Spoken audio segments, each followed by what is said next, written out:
That sounds good.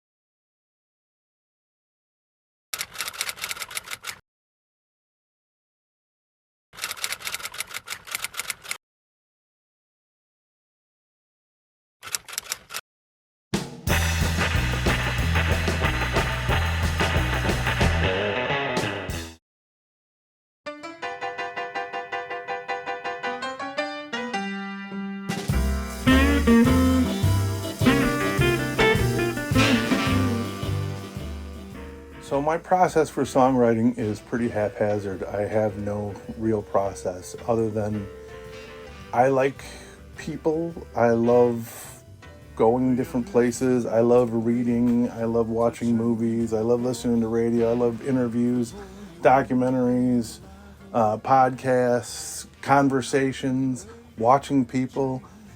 And one thing that I've learned is I pick up things everywhere I go. I see signs. I've seen, headlines in the news. I've picked up bits and pieces of conversations while talking to people or overhearing other people's conversations. I'll hear like a little phrase. I'm like, that's interesting. And then I just kind of figure out like, what can I do with that little phrase? Like for instance, high cost of low living. We were in West Virginia and I saw it on a Baptist church sign as we were driving by. There's a high cost for low living, and I was like, that's great. I'm going to do something with that. Well, for me, songwriting, each song's different. Sometimes I have ideas I've sat with for a couple years. Sometimes just I get a new idea, and it just kind of organically turns into something pretty quickly when I sit down with it. So for me, each song's different. Sometimes I just have a musical hook, and then it kind of takes me somewhere, emotionally, and I go with that idea, and I just kind of put pen to paper and make it happen.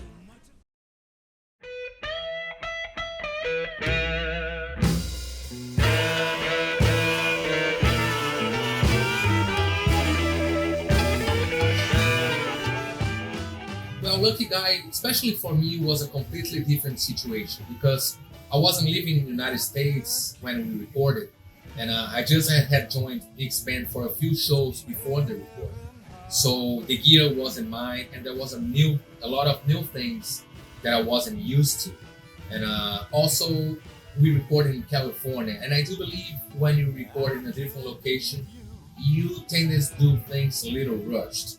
And we got to get her back into it here in Chicago, and I think that gave us more time to do the arrangements and to try some different things on the recording. And I've been playing with Nick for 4 years now, and I really believe that all these details contribute for like a different taste in the end.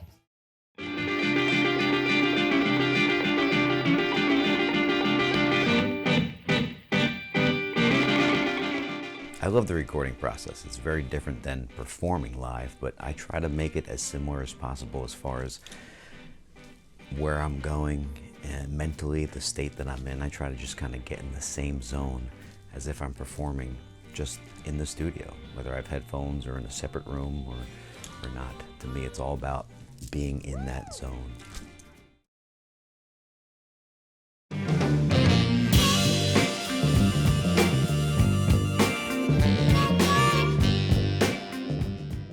I love recording. It's like probably one of my favorite things that I've learned over the years. Just building something, building a song, and watching it come together with the musicians. Writing the song, coming up with the title, coming up with the premise of the song, figuring out what kind of groove is going to happen, recording it, experimenting with different miking techniques. I know all this stuff is probably like really boring to most people, but I love it. And everything about it, I feel like it's one of those things like I'll never stop learning new things about recording and always trying to make it better and put out a better product. And I love it.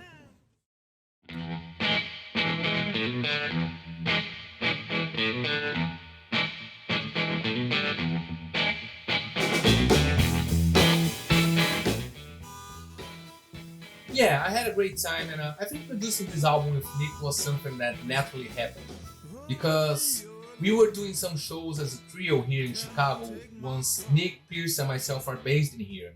And that gave us plenty of time to decide which songs we'd like to select for the recording and also how we would like to do the arrangements. The way that when Dennis and Taylor got here for the recording, we have a way better idea of the material that we'd like to record. But also Dennis and Nick, they came with some ideas in the studio that we ended up developing those ideas during the recording, which was pretty cool because everyone had the chance to contribute a little bit for the final product.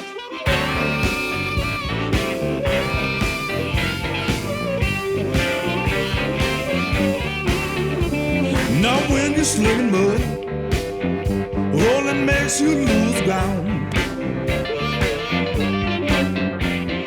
When you're slinging mud.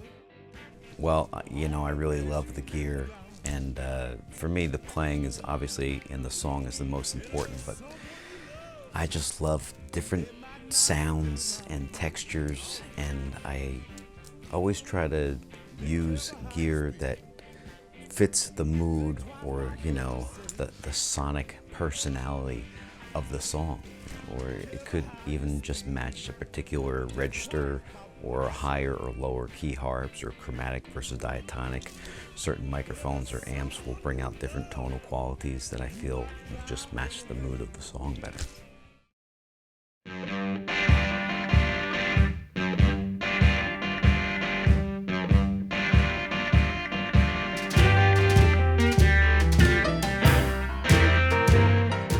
Wow. So just going back and realizing this is 14 recordings later of my own, not to mention the multiple recordings that I've produced or been a guest on or been a part of in some way. There's so much that has gone on between that first one, just growing up, experiencing new things in life, as well as the multiple things that I've learned as a musician and the things that I picked up along the way by great engineers and great producers, guys like Linwood Slim, who did a bunch of my first albums. I can't even begin to tell you how much I owe to Linwood Slim. Was a huge influence on me and a great friend, and taught me a lot of the ins and outs, and just basically saying, it's not all just technical. As long as you can trust your ears and you got a good engineer and say, no, this needs to come up, that needs to go down. I don't like the tone of this. I don't like the EQ. Can we do something about this? Can we move mics? All kinds of little things I picked up. That's one aspect, and then the other aspect is probably the fact that my music and musicality and being a musician has evolved, and writing songs has evolved. You just learn little bits, the mechanics and the bare knuckles of it, until you can consider yourself that you got a pretty fair knowledge, and then even then, you know that you got a long way to go.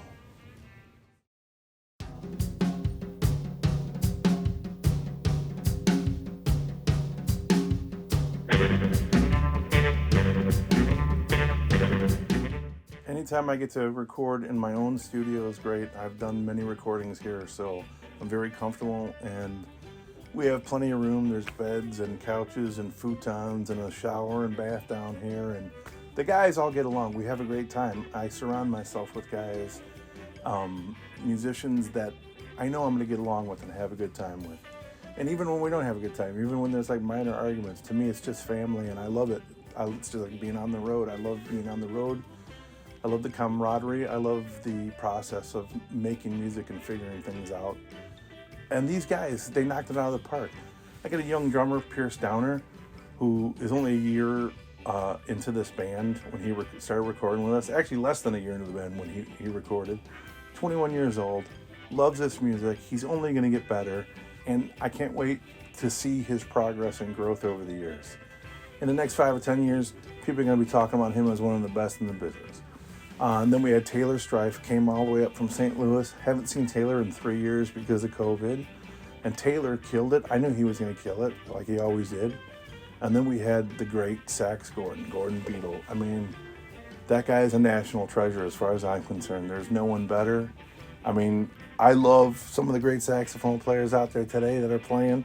to me, like, he nails every genre, every nuance, and plus he's just hilarious and a great guy to be around. So I really was like super excited to have Gordon come in, and brother John Katke, on a whim, as we were mixing this, I had a song, Out of the Woods, which is kind of about like getting out of COVID and everyone getting back out. An instrumental, kind of jazzy instrumental, which originally had piano, and I was like, I wonder what it would sound like with organ, and make it kind of like a 60s organ swing tune. And John happened to walk in while we were mixing it at Pete Galanis' studio.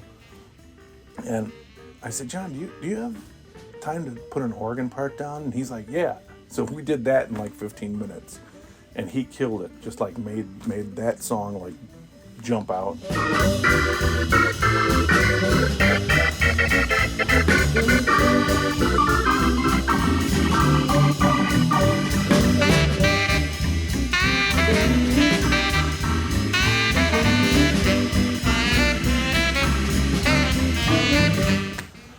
And then, of course, Pete Galanis came and engineered this album and took a lot of pressure off me, so I didn't have to do anything other than play, give my ideas, and let the guys build their ideas around my ideas. I've learned over the years that you got to trust your musicians, and I have some of the best. Rodrigo Montalani, to me, best bass player on the planet. Dennis Grunland, arguably the best harmonica player on the planet. Yeah, so I loved recording in my own studio in my basement, and we can't wait for you guys to hear it. That's all.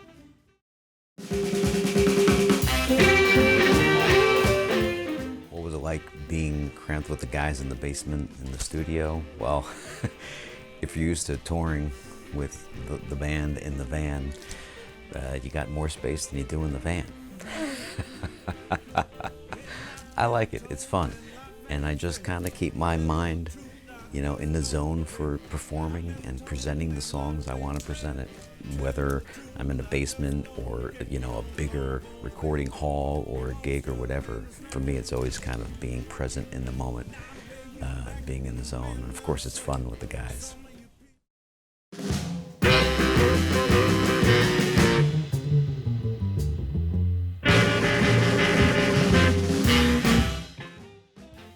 I think my favorite memory from the recording was get together with the whole band for a week. Since COVID came, we haven't had much time to spend together, and staying together for the recording almost for the whole week gave us a lot of time to talk about music, about influence, about songs. And I think that's very important in a recording session, talking about those things, because that definitely leads to a right direction, I would say. And I think my favorite song is a easy question, because Nick wrote a song based in one of the phrases that I used to say, or maybe I still say it, and shocks me out. And I think that's pretty funny. And also I like the song, I like how the song came out. I like the arrangement, and we used a lot of influence from artists that we like, and I really like that song. I think that's my favorite song. Well, that big bad bass really shocked me out.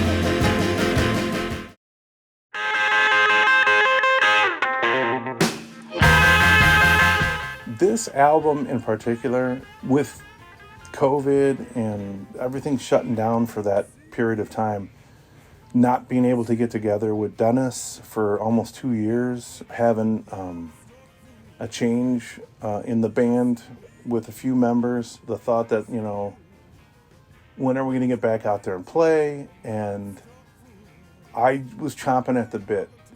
We had just won Band of the Year, Album of the Year, Song of the Year for Lucky Guy, just as COVID hit. And then we couldn't go out and play. And there was nothing to do.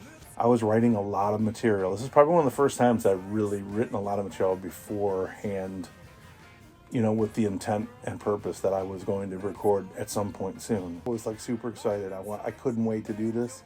I couldn't wait to showcase all the different flavors and different genres of the music that we love. Rodrigo, Dennis, myself, Pierce, Taylor, and it was just I had a lot of material. In fact, 14 songs and 3 different instrumentals is usually something I'm sure that Bruce at Alligator was probably like, man, that's a lot of music. He did actually say, I don't normally put out this many instrumentals. And I said, Bruce, I want every song, please, let's put it out. This is what I did during COVID, and I want it showcased that this is what I'm about now, and I want people to see that we're back and we're ready to play, and we can't wait for y'all to hear it.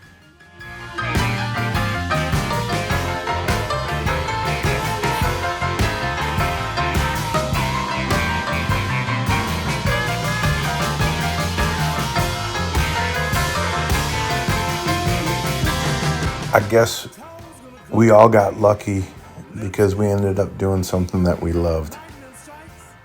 Just a bunch of kids that never grew up and became blues musicians. And your hips gon' quiver, lightning strikes, make your backbone shiver. Ain't nothing to it, and get your back into it.